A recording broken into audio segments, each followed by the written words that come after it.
How to recover permanently deleted files on Windows 11 for free.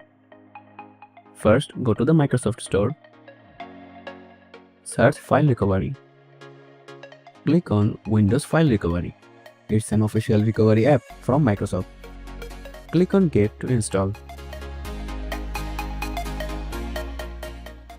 Once it's installed, launch the Windows File Recovery app. If prompted, allow permissions for the software to open as administrator. Now, this part might look a little tricky because it uses the command prompt. To recover JPG files from your C drive to the recovery folder on an H drive, type the following command: WINFR space, then your source drive, then space, then type destination drive, space, /n, space, star, then your file name. I entered .jpg. Now all JPG files will be recovered. Now press enter.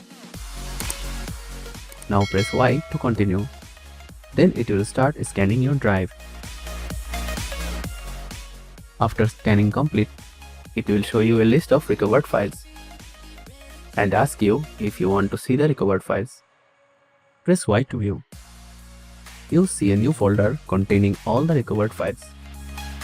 You can try using a different mode for deep scan. The Windows File Recovery app supports modes like regular, extensive, and more. Check out this Microsoft website where you can find more commands for more complex recovery options. I'll leave this link on the description. And that's how you can recover permanently deleted files on Windows 11. Thanks for watching.